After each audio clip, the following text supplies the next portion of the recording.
wabarakatuh. Waalaikumsalam warahmatullahi wabarakatuh. Oke, pada kesempatan kali ini saya akan menyampaikan yaitu materi pada pertemuan ke-8, yaitu literasi digital, di mana pada pertemuan sebelumnya kita sudah mendengarkan materi yang disampaikan oleh Ibu Ayu. Sebelum kita ke materi,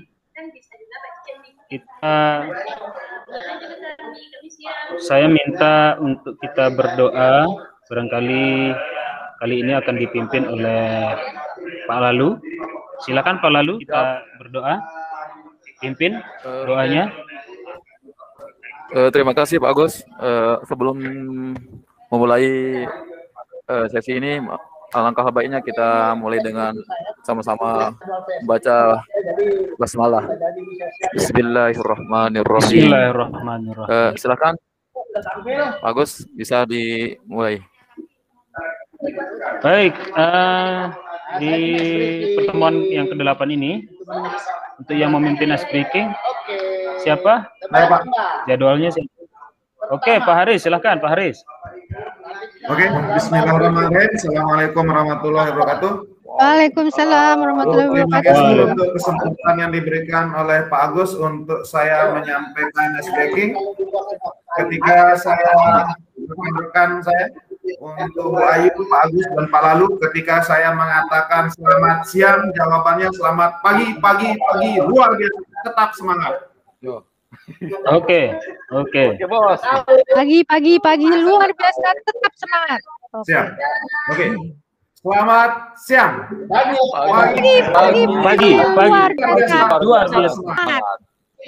Terima kasih Pak Agus, semoga bermanfaat. Silahkan bisa dilanjutkan. Oke. Terima kasih banyak Pak Haris. Wah, semangat ini meskipun sudah mau sore ya. Meskipun sudah mau sore, semangatnya masih Semangat, tetap Pak. terjaga ya. Oke. Harus. Baik, Walaupun nggak ada saya akan menampilkan slide di sini mengenai terkait materi kita pada sore menjelang siang menjelang sore ini. Baik, materi kita yaitu literasi digital. Sebelum ke materi, saya akan menyampaikan tujuan di sesi kita kali ini, yaitu merefleksikan kesiapan pribadi menggunakan perkembangan teknologi dalam dunia digital, mengidentifikasi produk platform teknologi sekolah penggerak, kemudian menyusun rencana untuk meningkatkan kemampuan literasi digital dalam memanfaatkan produk-produk platform teknologi sekolah penggerak. Tentunya Bapak Ibu sudah tidak awam lagi apa itu literasi digital. Di era sekarang ini banyak sekali platform-platform yang ada yang bisa digunakan oleh Bapak Ibu guna menunjang pembelajaran di sekolah Bapak Ibu. Baik, Bapak Ibu, agenda kita kali ini yaitu pembahasan refleksi mandiri, kemudian presentasi interaktif produk-produk platform sekolah penggerak, kemudian koneksi antar materi, yaitu menyusun nanti di sesi terakhir Bapak Ibu akan diberikan penugasan yaitu menyusun rencana untuk meningkatkan kemampuan literasi digital.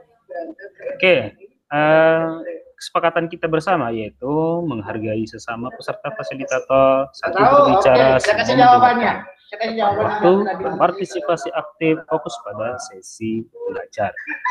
Baik, kita masuk. Ada sedikit mungkin ini pertanyaan ya. Teknologi apa saja sih yang sudah Bapak Ibu kuasai dalam mendukung peran dalam bidang pendidikan? Coba Pak Haris, kira-kira apa sih teknologi yang sudah dikuasai gitu? Coba Pak Haris. Ya, terima kasih Pak Gus untuk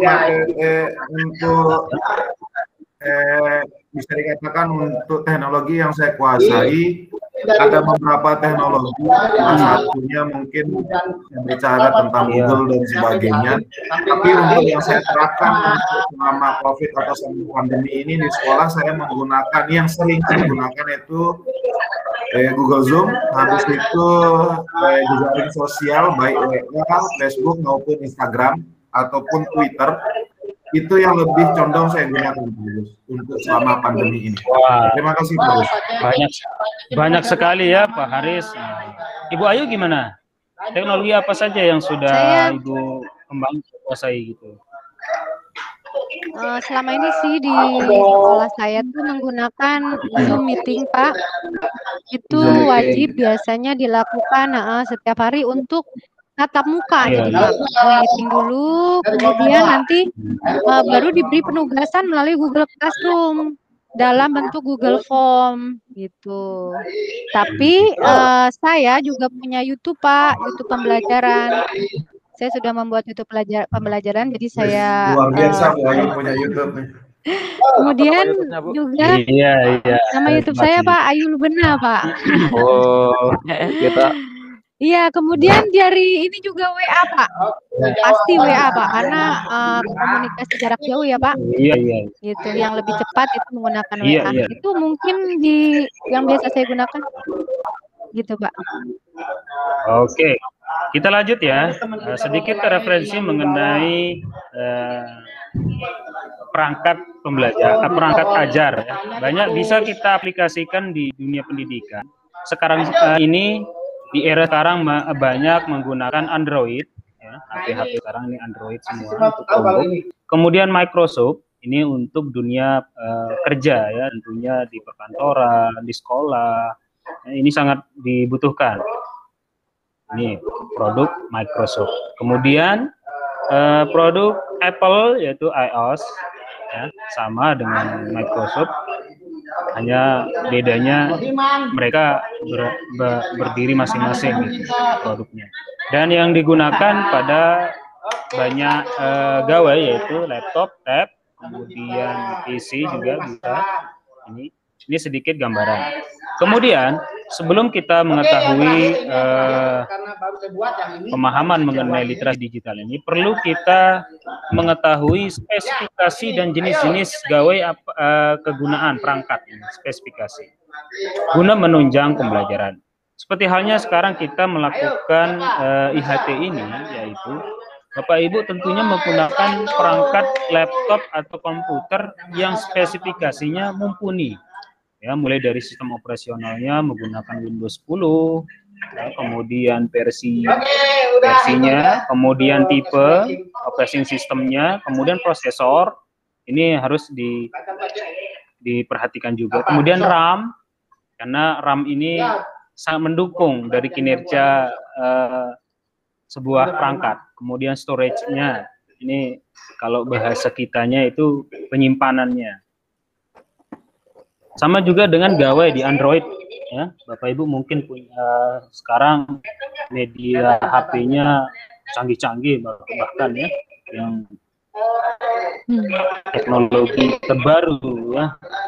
Mungkin ada yang pakai Samsung, pakai Mirai, kemudian apa macam banyak produk. Kemudian RAM yang besar-besar sekarang storage-nya. Seperti itu. Ini perlu kita ketahui juga, karena kadang-kadang ketika kita menggunakan perangkat itu tidak support antara aplikasi dengan perangkatnya, itu perlu. Nah, sedikit mengenai mekanisme dalam literasi digital ini, ada alamat identitas, ya, yaitu akun, identitas atau alamat. Jadi Bapak Ibu juga tentunya sudah tidak awam lagi, tidak bingung masalah apa itu akun. Akun itu sebuah alamat, ya. Bapak Ibu juga sudah punya akunnya, akun pembelajaran, akun Google, ya, seperti itu. Ada pengirim dan penerima. Kemudian yang namanya media pasti ada gangguan. Ini gangguannya berupa yang bisa dikendalikan, dan tidak bisa dikendalikan.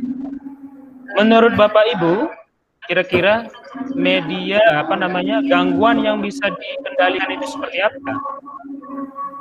Ayo, gangguan yang bisa dikendalikan. Kendalikan itu. Pada perangkat. Ya. Bisa kayak misalnya apa ya Pak? Habis pulsa. Bu, habis pulsa Ya, ya beli ya. habis Bener pulsa. Pak, bener. Habis pulsa. Ya beli ya. Jadi kan bisa Iya. dikendalikan itu gangguan kalau habis pulsa. Iya, iya. Bisa diisikan, diisi ulang. Kemudian gangguan yang tidak bisa dikendalikan. Contohnya seperti apa? Mati lampu Pak. Ya, mati lampu. Ini tidak bisa kita kendalikan. Jadi kalau Jaringan, kita Pak, sedang Gus, gimana, Pak, melakukan Gus? IHT Iya kemudian jaringan lampu, ya benar. bisa termasuk itu. Nah, jadi yang namanya jaringan ada dua macam. Iya. Ada perangkat keras dan ada perangkat lunak. Jadi kita harus bedakan apa itu perangkat keras dan perangkat lunak. Tentunya Bapak Ibu juga Jangan diperjelas Pak Agus di- untuk perangkat lunak dan kerasnya, karena Pak Agus pikirannya langsung kemana-mana. Pak Iya, Lalu iya, itu. iya. Tenang, Pak Bukan Lalu. itu maksudnya ya. Jadi Tadi malam Jumat Pak Lalu. perangkat keras dan perangkat lunak itu. Jadi kalau kita sudah tahu apa itu perangkat lunak dan perangkat keras, maka kita bisa mengidentifikasi gangguan-gangguan yang mungkin bisa terjadi. Seperti itu Bapak Ibu.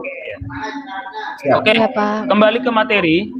Nanti akan Bapak Ibu akan dibagi menjadi kelompok ya, nanti jadi 4 kelompok ya. Bapak Ibu akan merancang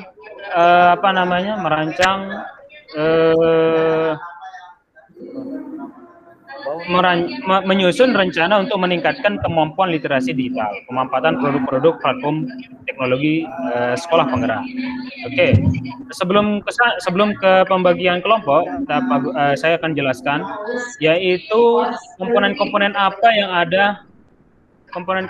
yang ada di platform sekolah penggerak, yaitu ada platform SDS. Ya, yang harus dimiliki oleh yang ini disiapkan oleh pemerintah. Kemudian platform profil raport profil pendidikan, yaitu profil satuan pendidikan. Kemudian platform untuk guru, yaitu asesmen, perangkat ajar dan guru karir. Kemudian tujuan dari manfaat dari adanya platform ini tentunya meningkatkan efisiensi, kemudian memberikan gambaran dan diagnosa pada sistem pendidikan, kemudian mendukung guru dalam proses mengajar. Penggunaan utama yaitu bagi kepala sekolah, platform SDS ini digunakan untuk sekolah. Kemudian platform profil rapor pendidikan ini digunakan oleh kepala sekolah, kepala dinas. Kemudian platform guru tentunya ya guru. Kemudian kapan dapat digunakan? Ya, ini mengenai kapan bisa digunakan ini masih tahap perencanaan, yaitu sekitar bulan Juli ya 2021 nanti akan di launching. Kemudian kriteria minimal perangkat, seperti tadi yang saya jelaskan bahwa kita harus mengenal spesifikasi perangkat yang mendukung pada platform guru sekolah penggerak. Ya. Seperti itu teman-teman, Bapak Ibu, mungkin ada yang ditanyakan dari sesi ini. Kalau tidak ada, saya akan tutup untuk kita ke tahap berikutnya. Ada pertanyaan sebelum kita akhiri? Tidak ada. Mungkin sangat jelas Pak Agus, mungkin tidak ada. Ya. Cukup jelas Pak Agus. Baik, kalau tidak ada, oke.